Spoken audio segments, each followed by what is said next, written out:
রাত হলে হয়তো সবকিছুই নীরব হয়ে যায়, কিন্তু আমার ভিতরে থাকা ভালোবাসাগুলো জেগে ওঠে। তখন আমার ভিতর হাহাকার তৈরি হয়, এক মহাশূন্যতা আমাকে ঘিরে ফেলে। ভিতর থেকে শুধু একটা মানুষকেই ভালোবাসতে চায়। রাত হলে হয়তো সবকিছু নীরব হয়ে যায়, কিন্তু সেই নীরবতার মাঝে আমার দুঃখগুলো প্রকাশ পায়। হয়তো রাত হলে আমি কোনো একটা মানুষকে মিস করি, হয়তো সারা দিনের ক্লান্তি শেষে আমি কোনো কিছু একটাকে মিস করি, খুব ভীষণভাবে সেটাকে আমি মিস করি। এবং সেই জিনিসটা হচ্ছে নির্দিষ্ট একটা মানুষ, জীবনের প্রথম পৃষ্ঠায় থাকা একটা ভালোবাসার মানুষ, যার জন্য আমি সব কিছু করতে বাধ্য হয়েছিলাম, যাকে পাওয়ার জন্য আমি সবভাবে চেষ্টা করেছি, কিন্তু দিন শেষে আমি ব্যর্থ হয়েছি। হয়তো দিনের আলোতে সবার সাথে আমি মিথ্যে হাসি দিয়ে বেশ ভালোই আছি এটা বলে দিচ্ছি, কিন্তু রাত হলেই হয়তো সবকিছু নীরব হয়ে যায়, কিন্তু আমার ভিতরে থাকা সেই হাহাকারগুলো, সেই বিষণ্ণতার কষ্টগুলো আমাকে প্রতিনিয়ত পুরে পুরে ছাই করে দিচ্ছে। রাত হলে হয়তো আমি কান্না করে বালিশ ভিজিয়ে ফেলছি, রাত হলে হয়তো রাতের আধারে আমার চোখের জল গড়িয়ে পড়ছে, মনের ব্যথাগুলো হয়তো চোখের পানিতে ভেসে যাচ্ছে, কিন্তু সেগুলো দেখার মতো কেউ নেই, কেউ থাকেও নি আমার হয়ে আমাকে ভালোবাসার জন্য, কেউ আমাকে বোঝার জন্য আমার হয়ে একান্তভাবে থাকেনি। রাত হলে আসলেই সবকিছু নীরব হয়ে যায় ঠিকই, কিন্তু কিছু কিছু মানুষের বোবা কান্নার সময়টা এখনই প্রকাশ পায়।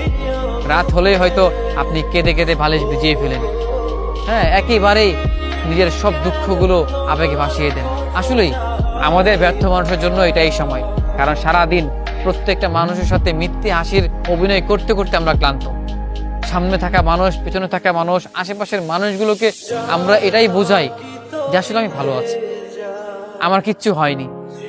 সারাদিন এই অভিনয় করতে করতে দিন শেষে আমরা ক্লান্ত হয়ে যাই এবং হেরে যাই সেই মধ্যরাতের বোবা কান্নার কাছে, হেরে যাই রাতের আধারে। তখনই আমাদের অশ্রুটা বের হয়ে আসে, তখন আমাদের কষ্টটা বের হয়, ভিতর থেকে আবেগ ভালোবাসা যেন হাহাকার করে বলতেছে আমি ভালো নেই, বহুদিন হয়ে গেল আমি এখনো ভালো নেই, ভালো থাকতে পারবো না।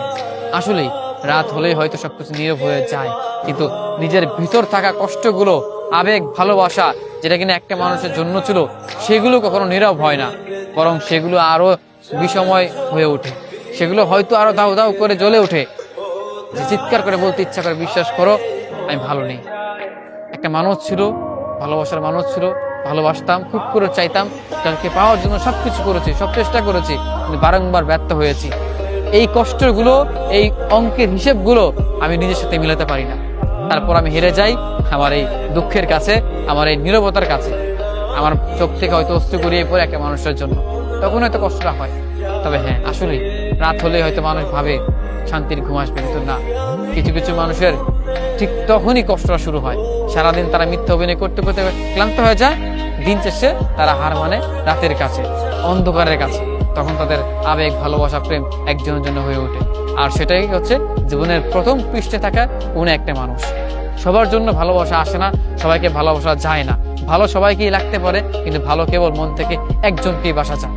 যে মানুষ একবার বলেছে আমি একজনকে ভালোবেসেছি, সে আর যাই হোক এই পৃথিবীতে দ্বিতীয়বার, বিশ্বাস করেন, দ্বিতীয়বার ভালোবাসতে পারবে না। আপনি যদি জীবনের প্রথম পৃষ্ঠে থাকা কোনো একটা মানুষকে ভালোবেসে থাকেন, তাহলে এই কথাটা আপনার জন্য। পারবেন পারবেন ঠিক সেম ভালোবাসাটা অন্য কাউকে বাসতে পারবেন, ঠিক তেমন করে অন্য কাউকে চাইতে পারবেন না। যদি পেরে যান তাহলে ভালোবাসেনি। এটা আমি আপনি কেন, যারা ভালোবেসেছে তারা মৃত্যুর আগ অবধি পৃথিবীতে আর দ্বিতীয় একটা মানুষকে ঠিক সেম আগের মতো ভালোবাসতে পারবে না, বা সেম জায়গাটায় তাকে নিয়ে রাখতে পারবে না, সেখান থেকে ভালোবাসার জন্য তৈরি হবে না। কথাটা মিলিয়ে নিয়ে